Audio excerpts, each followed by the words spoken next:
Thank you very much, Fazil, for the kind introduction.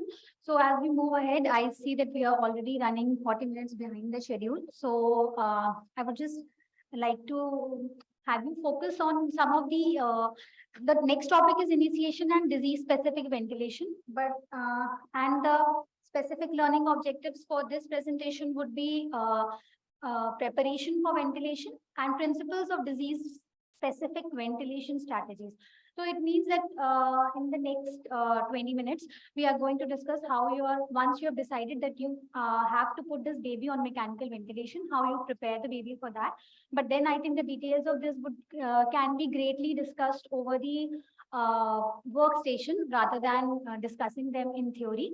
So I would just give you an overview of that. And for the disease-specific strategies, all of you should make it clear that there would be many numbers coming up in the slides. So the purpose of the talk is not to make you memorize and grab all those numbers. It is just that maybe if you get some idea that how we decide on these parameters, that should be a good take home for this presentation. We don't really expect any one of you to remember and just learn all those numbers. So don't go behind those. Just try to understand the pathophysiology and maybe how we can plan our ventilatory strategy. So first, when you have decided, firstly, for preparation of ventilation, the first point is definitely to identify the baby who requires mechanical ventilation, because we know now the era is moving towards more and more non-invasive ventilation, gentle ventilation, lung protective strategies. So first and foremost, we need to decide, does this baby really need mechanical ventilation or not? Then once you have decided that, yes, I am going to intubate and ventilate this baby, how are you going to set up the ventilator? So that is important. Without that, because we in India are not often or do not always have the luxury to have a trained staff who can just set up the ventilator. So it is essential that every person who is ventilating a newborn must know how to set up that ventilator. Then intubating with an appropriate sized endotracheal tube. Obviously, all of us know. I think most of you are doing junior residency or senior residency. So we know that what is an appropriate sized ET tube for the baby. So if the baby is less than 1 kg, then a size of 2.5 for 1 to 2, 3. And then for babies above 3 kg, you can go in for a 3.5 millimeters tube. Confirm the position of the endotracheal tube. That is must before starting any baby on ventilation or any baby whom you decide to provide ventilation. Confirm it, secure the position of endotracheal tube. An X-ray, first time when you're ventilating a baby, maybe you can do an X-ray or a bedside lung ultrasound to ensure the correct position of the endotracheal tube. But if a baby is being repeatedly intubated, there is no indication to do a repeat X-ray repeatedly. You can just know that on first ventilation that what is the ideal tip or the point or the marker at which the baby's endotracheal tube was correctly placed. So you can document that, and then for subsequent intubations, you might not need a repeat imaging every time. Then once your ventilator is set up, you set the parameters, and then also we must always remember we just tend to push upon we will intubate, we will just resuscitate the baby, we will set the baby on ventilator, but nobody really goes and talks to the parents. But then it is very, very important that once a baby is first time being put on mechanical ventilation, it can be disturbing for the parents. So it is important that you go and counsel the parents regarding the baby's condition. Then, as I just told you, indications of mechanical ventilation could be most often it is respiratory failure, wherein clinically the baby has increased work of breathing with the failure of the modes of non-invasive.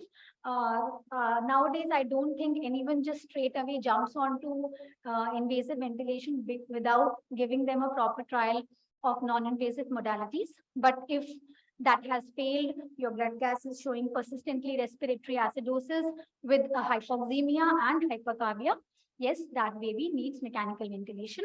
Or if the baby has repeated apneas or non-invasive, or very often the indication could be shock or a refractory shock wherein the baby is going into requiring multiple inotropes. So there to support the perfusion, the ventilation, and the dynamics of the baby, it is advisable that you may preferably ventilate the child. So any baby for any indication, if mechanically ventilated, the goals remain the same: oxygenation and ventilation. So ventilation, I think all of you know, and we have already discussed in the slide on the lung mechanics, that the ventilation depends. What we are mainly talking about is the minute ventilation, that what is the volume of air which is going in and out in every breath. And when we talk about minute ventilation, it is every minute. So it is determined by the tidal volume, that is the volume going in and out, and multiplied by the rate or the frequency. And when we talk about oxygenation, it is mainly determined by the mean airway pressure, which is based on the ventilator parameters, the PIP, the PEEP, and the TI and the TE that you said, and apart from that, on the FiO2. So this is important that you understand that these two things are different: oxygenation and ventilation. So ventilation, it will mainly target your CO2s of the blood gas, and for oxygenation, it would be mainly targeted, titrated based on the target saturation levels, whether the baby is attaining or not the PO2 levels. So principles of ventilation strategy, there cannot be a single strategy to say that, yes, I give you this strategy and you go and ventilate your baby with this. It has to be condition specific. It always depends what is the underlying disease phenotype or the indication for which you're ventilating the baby, and it will change, keep on changing. If you electively intubated a baby with shock, but then now this baby has got sepsis, this baby has developed VAP, so it will change. The ventilatory parameters, the ventilatory strategies will change with respect to condition, response, and complications. Just a single slide to tell you how to assess or decide ventilation. This can vary based on every individual, but I feel if we have some basic concept or some basic algorithm going on in our mind, it will help us to decide how we can start upon the ventilation. Firstly, whenever we ventilate any baby, we should think what is the maturity of the baby. Are we going to ventilate a term lung or we are going to ventilate a preterm lung?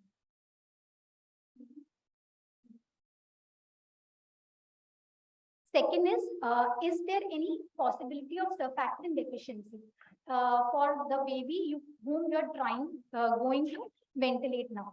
So think about it, because all these things are going to change your ventilatory strategies.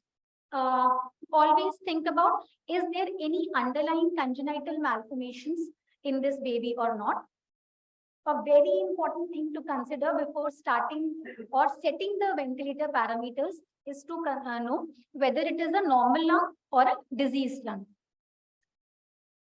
कि आप जो baby को ventilate करने जा रहे हो, उसका lung, underlying lung is normal or not. This is a very, very, very important point to be considered before deciding a ventilatory strategy for any baby. And if it is at all, it is a diseased lung, then you must think what is the underlying pathophysiology. Is it a parenchymal disease? Is it some pneumonia? Is it some MAS which is causing pneumonitis? Or is it some inflammatory condition? Or it is an airway problem as we encounter in cases of BPD? Or is it associated with any pulmonary vascular disease? Because many of the conditions of neonatology often have existing pulmonary vascular problems, which might lead to secondary PPHN, like we know in cases of severe MAS, RDS, CDH. And again, the same thing, risk if there are any underlying risk factors for PPHN or not.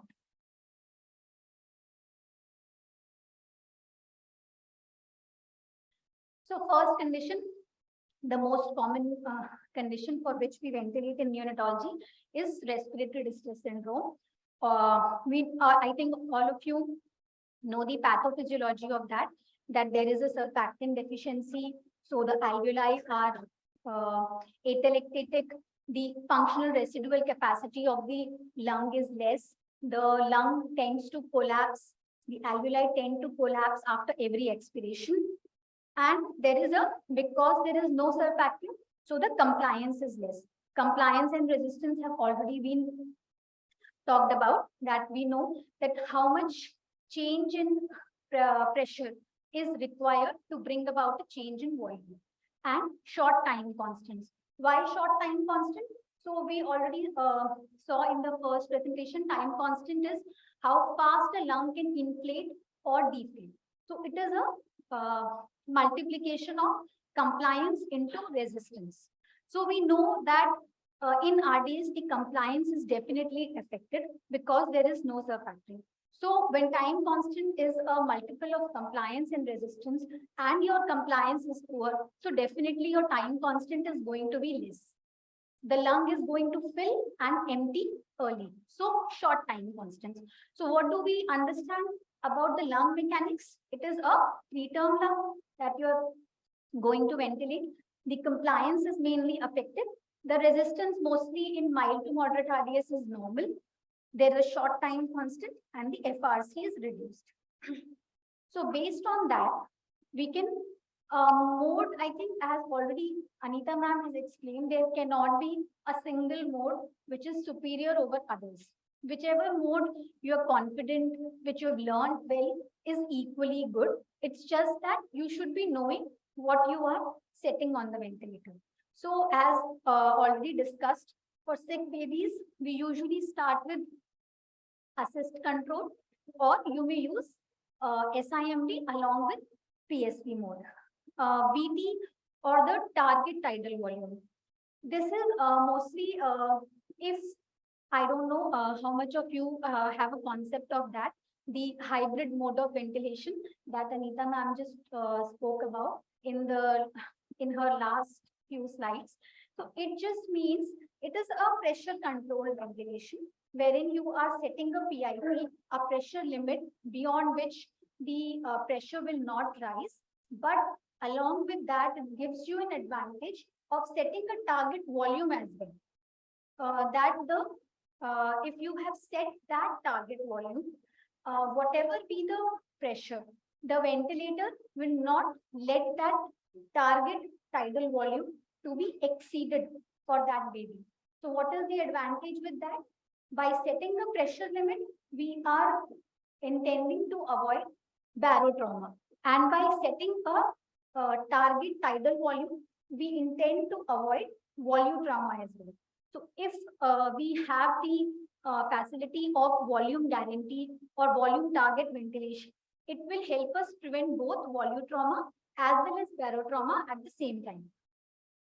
So this we talked about the mode and target tidal volume.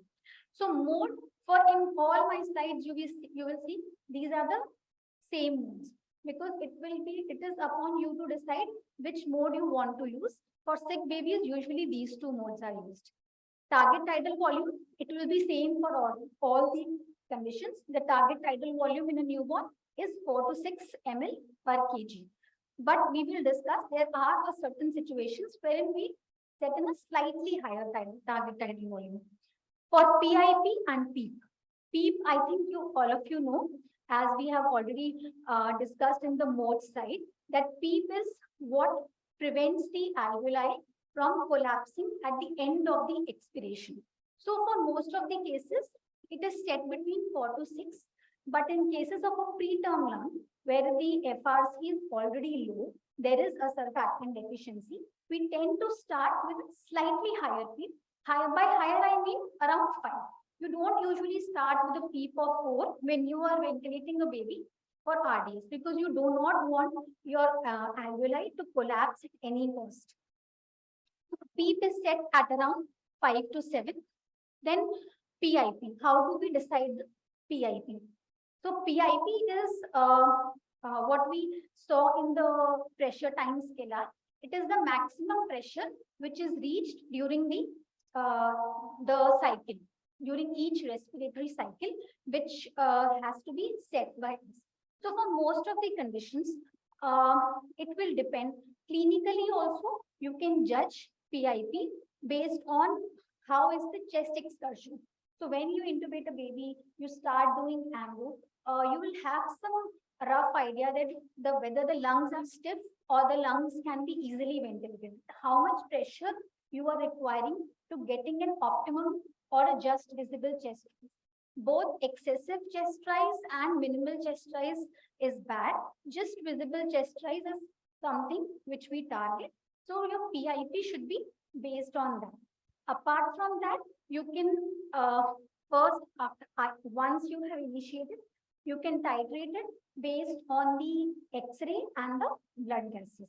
So on the X-ray, if you are seeing that the lung is well expanded, what do I mean by well expanded lungs?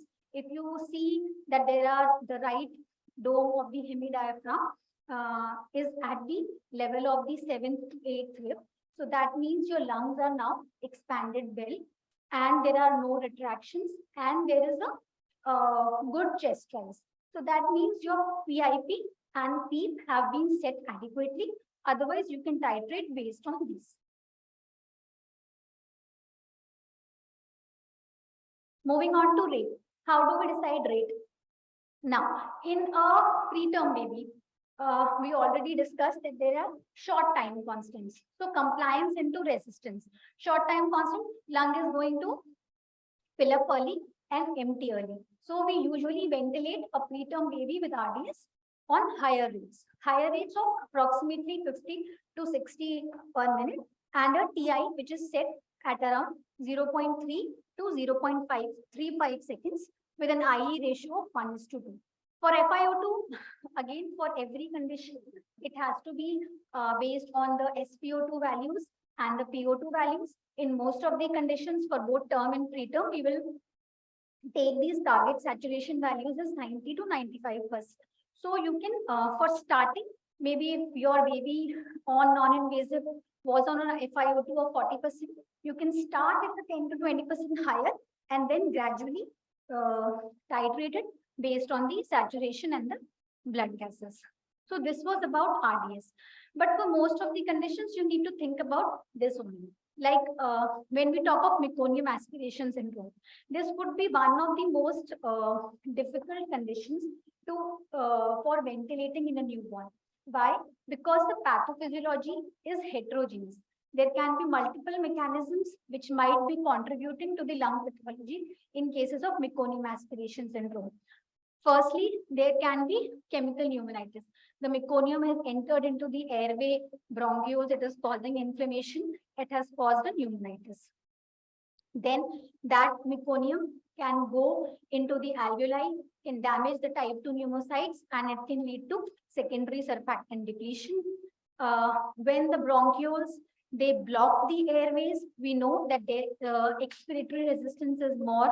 There can be air trapping. There's a ball valve mechanism, so the air is not able to come out completely. So that results in hyperinflation and air trapping. And we know that meconium aspiration syndrome is a risk factor for development of secondary PPH in babies. So whenever you have a baby with meconium aspiration syndrome, the ventilatory strategy will depend on which is the predominant pathology in your baby. But mostly we deal with a combo of all of these.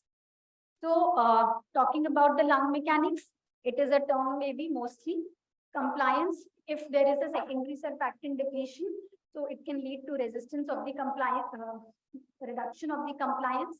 Resistance, if there is a hyperinflation, the meconium has blocked the bronchioles, there is an airway trapping going on, so it can lead to an increased expiratory resistance.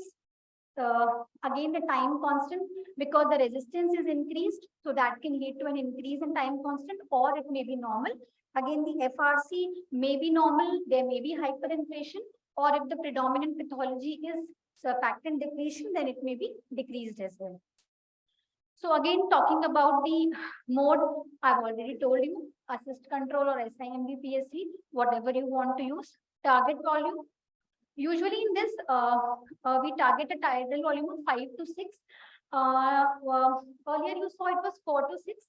here is slightly, I will not say higher, but you have to keep it optimized, because in cases of meconium aspiration syndrome, there is often a lot of dead space ventilation. So there is a lot of wasted ventilation, ventilation perfusion mismatch, wherein the gas exchange may be suboptimal. So try to keep a tidal volume at least around 5 ml per kg. Again, for PIP and PEEP, I have already explained you. PEEP, earlier it was said that CPAP or PEEP, giving PEEP is contraindicated in MAS. It can lead to air leaks, but it has been well proven that an optimum PEEP is necessary. So you can start with a PEEP of around 4 to 5, and you might even need to go up to 6 if you suspect that there is a surfactant inactivation. But giving surfactant will help in such cases. For PIP, don't go for very high pressures. Start with pressures of around 15 to 20. But often in cases of difficult cases of MAS, you may require to go even up to 25 or more than that PIP to maintain the CO2s in the target range. Rate usually, like it's a term baby. So we know that for term babies, we usually ventilate around 40 per minute. But what is important to be remembered here is that the TI should be kept around 0.4 to 0.5 with a rate of around 40. So basically, what we think is, what we intend is that there should be an adequate expiratory time, because we do not want any hyperinflation and air trapping, which will increase the risk of air leak. So you should ventilate these babies with a slightly higher TI and adequate TE. So moderate rates of around 35 to 40 will help you attain that. This is about the meconium aspiration syndrome, but if it is complicated by secondary pulmonary hypertension, then obviously we need to focus on the management for them. But often these babies, if there is a persistent hypercarbia or hypoxia, even at FiO2s of 100% or very high PIPs of up to 25, high frequency ventilation is often used as a rescue mode in these cases. Next common condition for which the baby might get ventilated is perinatal asphyxia. In asphyxia, there are two possibilities. One is wherein your baby is having central hypoventilation, but a normal lung. Obviously, the baby had refractory seizures or the respiratory drive is poor due to the insult to the brain, but you are obviously dealing with a lung which is a normal term lung, and we expect the compliance, resistance, and all other things to be normal. So we will just ventilate with the normal settings, starting with assist control or SIMD, target tidal volumes, slightly lower PIPs, around 10 to 12 should be enough. Moderate PEEP, for a term baby, a rate of 40 should be good enough, i.e. ratio of 1:2. But it is important that whenever you are ventilating such newborns, please avoid both hyper and hypoventilation, because we know they already have a damage to the brain and cerebral blood flow is dependent on the CO2s. So they should not be, and they have a normal lung. So if you very aggressively ventilate them, then that might lead to hypoventilation and affect their cerebral blood flow. So take care of that.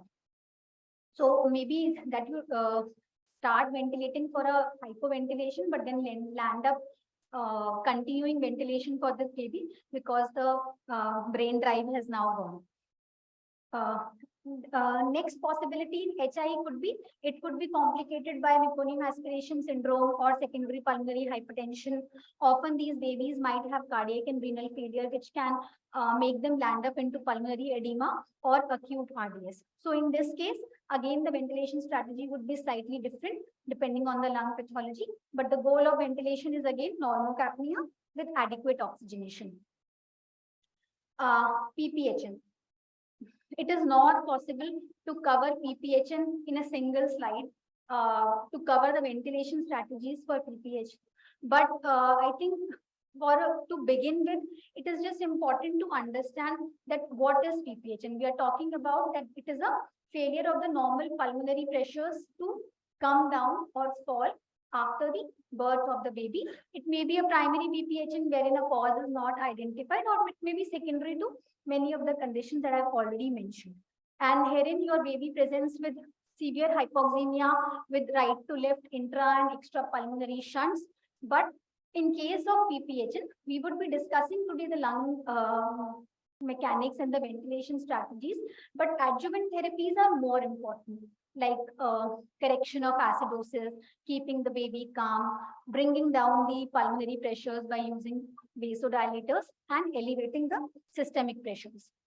So talking about the lung mechanics, it may be a term or preterm lung. If you have a baby whose RDS complicated with PPHN, then it will be a preterm lung, otherwise term lung. Compliance, again, compliance, resistance, time constant may all vary depending on what is your underlying pathophysiology, which has led to the development of PPHN in this baby. So the primary ventilation strategy will be based on that, but it is important to oxygenate them adequately and avoid any hypercarbia, because CO2 again would be a vasoconstrictor, a pulmonary vasoconstrictor for them. So do not, so usually we take a target CO2s of around 45 to 60 in the arterial blood gases for these babies, and a PO2 of around 50 to 70 in the preductal gases. So mode and tidal volume, we have already discussed. PIP, PEEP, I think you must have understood by now. Most important thing here is that you keep the baby adequately oxygenated with the PO2s of around 50 to 70. In case, despite making the you're optimizing whatever you can, you are not able to achieve adequate oxygenation, you may try to bring down the changes in the ventilation in the following sequence. So we saw that oxygenation mainly depends on MAP and FiO2. Usually if you are already mean airway pressure, as we saw the formula, that it is PIP into TI minus PEEP into TE upon TI plus TE. So mainly your mean airway pressure depends upon the PWP or the P. When you saw the pressure times scalar, if we increase the P, then that is going to bring about a maximum change in your mean airway pressure or oxygenation. So I would suggest that the best variable to be touched upon first to bring about an improvement in oxygenation of a baby with PPHN would be to slightly titrate the PWP. Maybe you can go in up to 7. You can see how the X-ray is, how the work of breathing is. And if that doesn't work, then you move on to the other variables like PIP. Because if you touch PIP or TI or the flow, rise time mainly depends on the flow, then all of these are going to affect your ventilation also.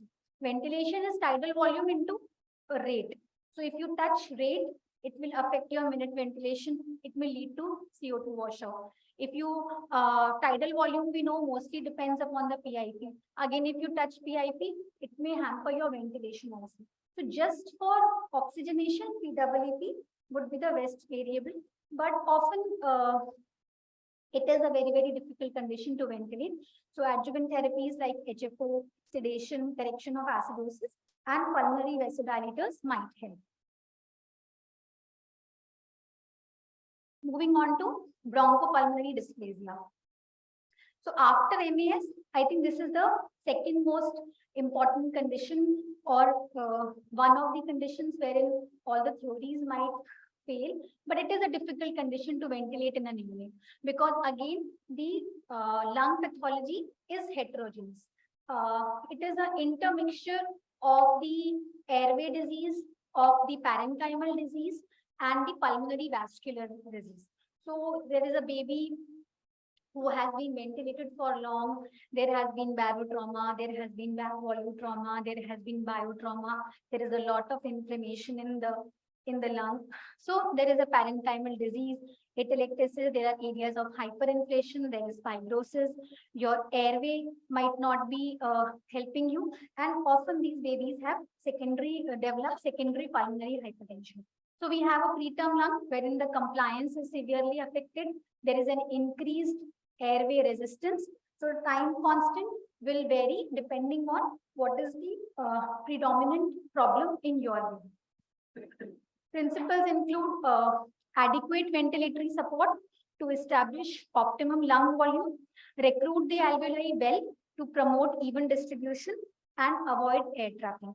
So mode we are not going to discuss. Tidal volume, I would just like to make a comment in this, that keep it around 6 to 8. So this is one condition, as I told you, wherein we would like to keep the target tidal volumes at a slightly higher side.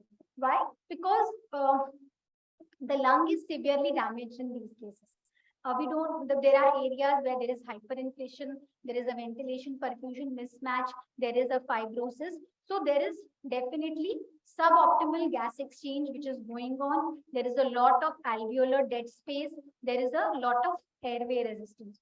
So to keep the lung well inflated and to optimize the target.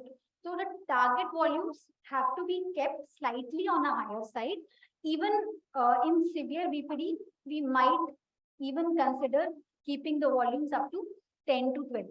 PIP is, you do not need to touch it mostly. 15 to 20 should be enough. PEEP. PEEP is important. Again, here in the alveoli have the tendency to collapse. So there is an increased resistance. So it is important to keep the PEEP at a slightly higher side. So in a BPD baby, keep the target tidal volume slightly high with a slightly higher PEEP so that the lung is not deflated. It will help improve the expiratory mechanics. It will help in improving the gas exchange of the baby. And another important ventilatory strategy that should be in your mind is that in these babies, usually we keep a long TIs. Why long TI? As we already saw, time constant is compliance into resistance. Many a times, resistance is very high in these cases of bronchopulmonary disease.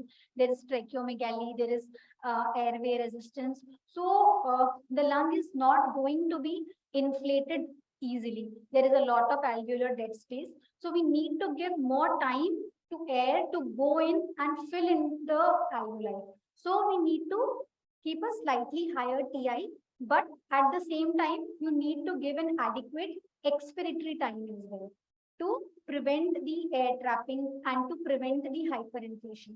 So how are you going to attain that? By keeping the rates low. So keep your rates low at around 20, 30 or maybe 40. Give a slightly longer TI and a TE of even 0.5 to 1 might be needed in cases of severe BPD. And this is one condition wherein we expect CO2s of up to 65 in arterial gases comfortably. Next, most of the conditions are like CDH or a pulmonary hypoplasia or a pulmonary air leak, less commonly encountered.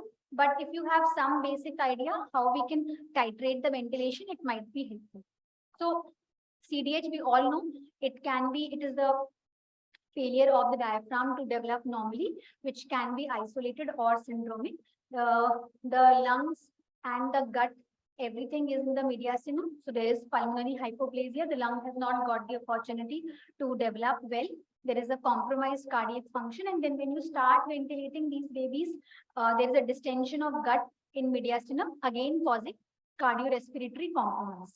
So the main problem in these babies are the lungs are very, very small. The compliance is poor. It is difficult to bring on a change in volume by giving pressure in these babies. Rest of the parameters might mostly be normal.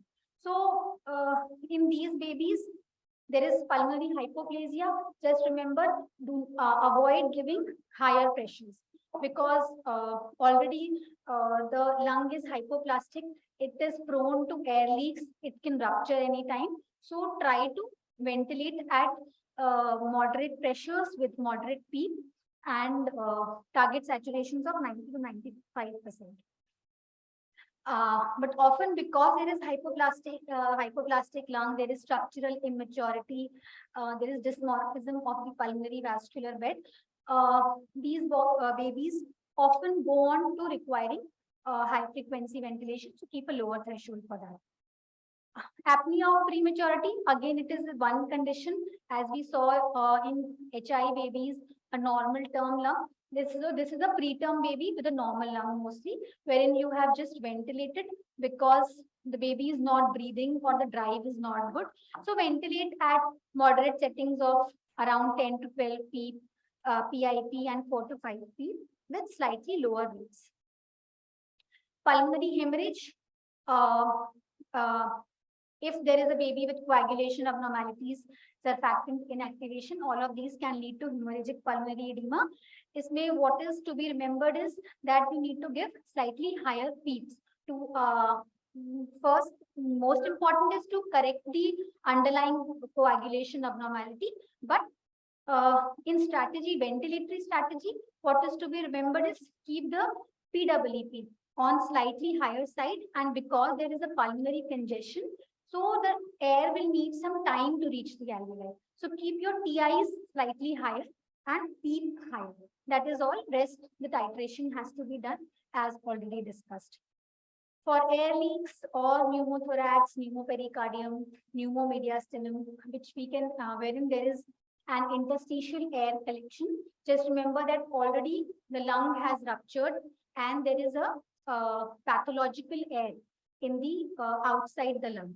So avoid giving higher peak pressures and keep, what is the strategy for ventilating in a pulmonary air leak is that you ventilate these babies at a short TI with a higher rate. Why short TI? Because we do not want to give the air a long time to go and fill the alveoli and then enter the pathological space as well. So just keep your TIs short and to maintain the minute vent, and also because we are not giving higher pressures, so to maintain the ventilation, because ventilation is tidal volume into rate. So if you are keeping the tidal volume slightly higher, so keep a slightly higher frequency to maintain the rates and drain the air. So this is just the last slide. What could be the suggested initial ventilatory settings? But I think we have discussed most of these. So just remember that ventilate only when required and as minimum as possible. There cannot be a single strategy for all babies. The initial settings will depend on the disease pathology. There has to be a dynamic adjustment in settings going on according to the development of complications. Choose a mode in which you are confident and lead to non-invasive as early as possible. Thank you.